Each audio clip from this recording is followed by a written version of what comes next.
Give him a few minutes. Running a little bit behind. Give me a sheet. Now, boys and girls, do me a favor. You have to be good guest audience on my show, okay? Because this is going to be aired on television. So all right, let's welcome Thomas Jefferson. Come on in.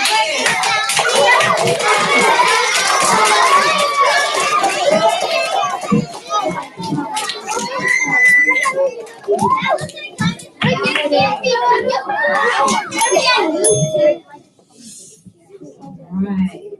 Thank you for finding time to come in and visit with us on my famous American talk show. Thank you for inviting me. I'm really happy to be here and answer questions for you today. All right. Now, I am here with the third President of the United States of America and the father of the Constitution. Okay? Now, can you tell us about your childhood and when you were born? I was born on April 13th, 1743 in Virginia. Do you know where Virginia is?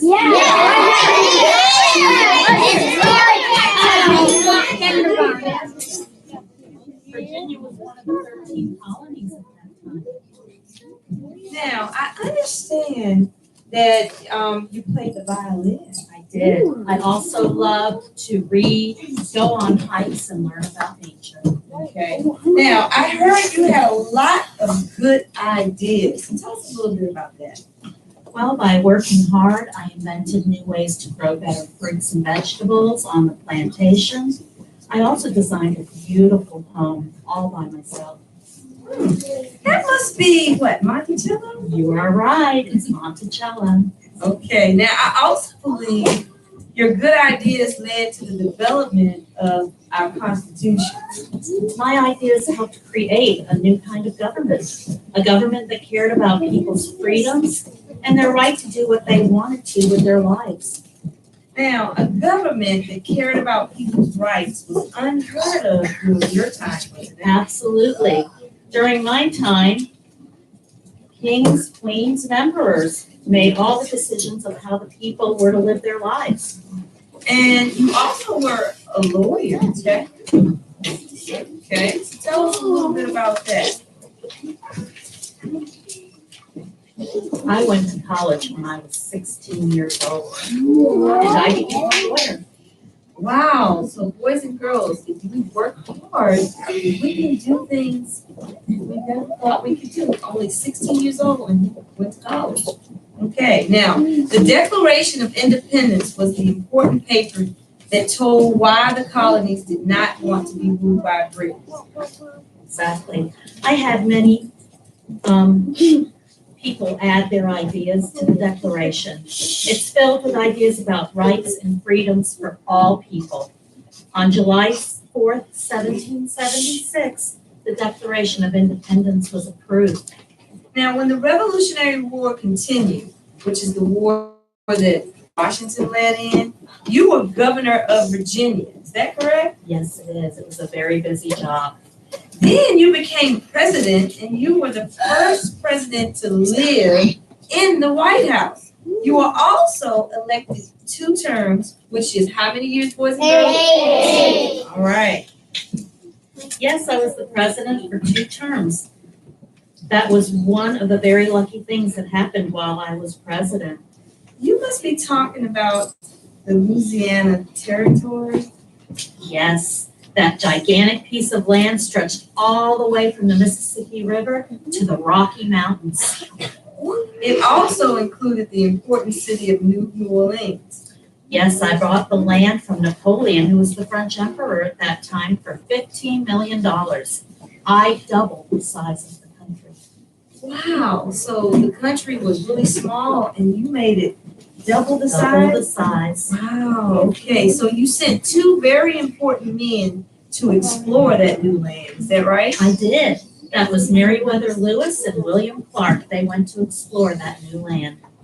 Oh, and they made friends with the Indians and explored the new rivers and mountains. Their trip went very well. They saw amazing things and wrote about them in their journals. Now, I know that you were disappointed that you could not solve the problem of American ships being attacked by the French and the English.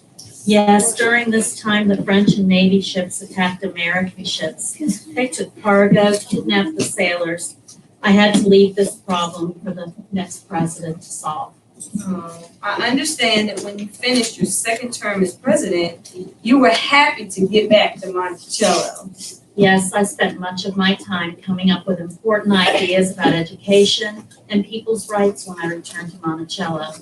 I also spent time finding ways to make plowing fields easier.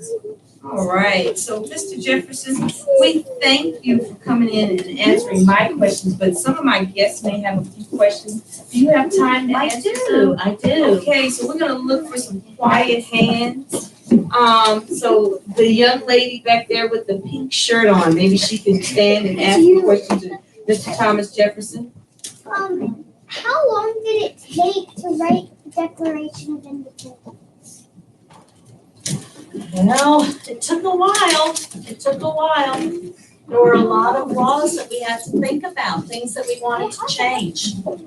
Okay, let's see, young lady here with the jean jacket on.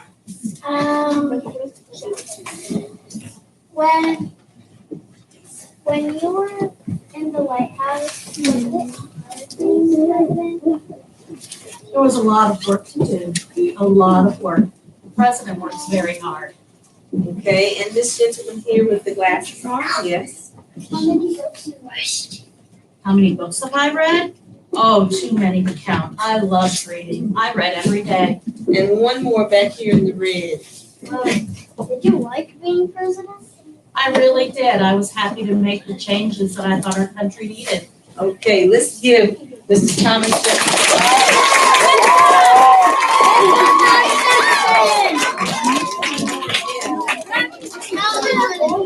The next guest, It's almost I'm gonna ask that everybody quietly just stand just for a second to stretch your legs before our next guest comes in.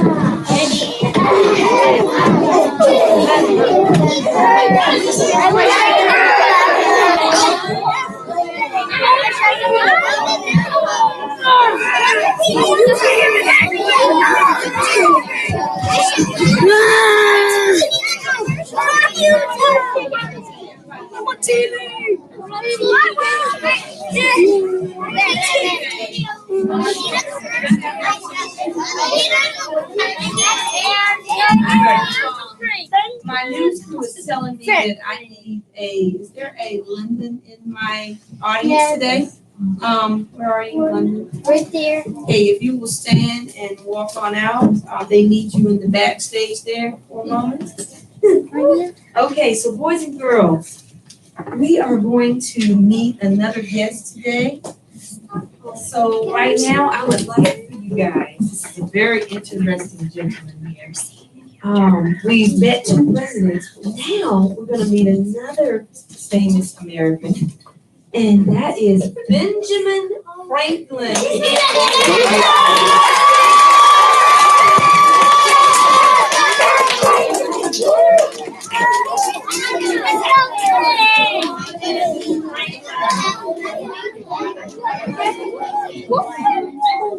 All right. We appreciate you coming in, Mr. Franklin, on your busy schedule, because you're such a busy person. Now, I believe you were born in Boston, right? Yes, that is correct.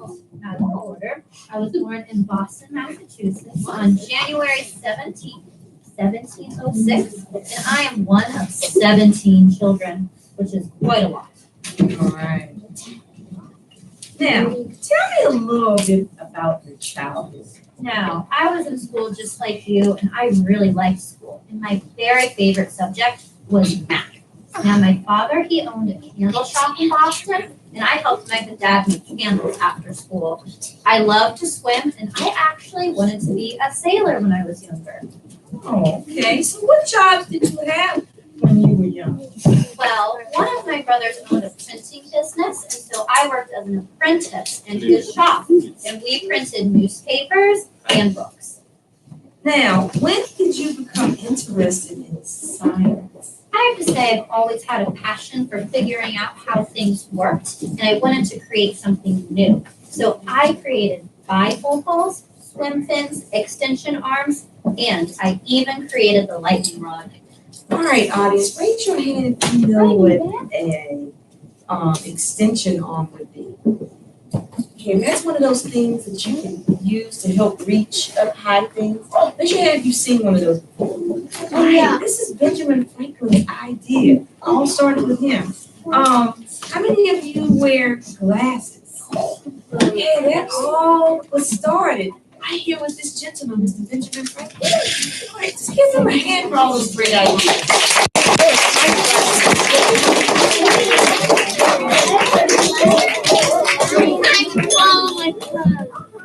Now, tell me more about I hear something about a weather experiment.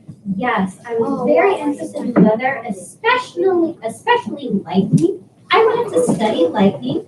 Now, I thought that there could possibly be electricity in lightning, and I wanted to prove that was true. So that's when I came up of using a kite to prove there was electricity in lightning. I tied a small wire at the top of the kite, and then I tied a silk rope to the bottom where I held on. And I saw as the storm increased, the electricity moved through the kite and moved those wires around. So I proved that there was electricity in lightning. So would it be correct to call you an inventor? Oh, indeed. Yes, I am an inventor. Now, how did you meet Washington and Jefferson over here? Yes, I met these two great leaders during the Continental Congress while we were writing the Declaration of Independence. Okay, now remind me, what is the Declaration of Independence? Well, it is a very important document that declared America's independence from England. That means we were free from their very unfair rulers. Now, is there any other important things you would like to share with us? Well, some of the other roles that I had in the American government is that I was the Postmaster General, so I was in charge of all the mail in the country. I was ambassador to the country of France, and I even served 3 terms as the governor of Pennsylvania. All right, so Mr. Franklin, I think some of my guest audience may have some questions for you. Do you have time to answer? Oh, of course, I'd love to answer questions. Okay, so this gentleman here with the red shirt, let's hear from him. Was it a fun experiment with the Yes, I was so excited to see that wire move on top of my kite that I proved that there was electricity in lightning. It was very exciting. All right, there's a young lady way in the back with a nice jean shirt on. Did you help invent electricity? I didn't help invent it, but I did prove that electricity was in lightning with my experiment. So I did discover that it was up there. All right, the young man way up in the back with the Spider-Man shirt on. When did you come up with the idea of the extension arm? I came up with it before I did my weather experiment when I really needed to reach something on the shelf, on a high shelf, because I'm not a very tall person. So I thought, maybe if I just stuck something else out there, it would be easier. Okay, and one more here, this is quiet over here. Was it fun to invent stuff? Oh, it's very fun to invent things. I love figuring out ways to help people in their everyday lives, and I've noticed that so many people still use my inventions today, and that makes me very proud. All right, so boys and girls, let's give our famous American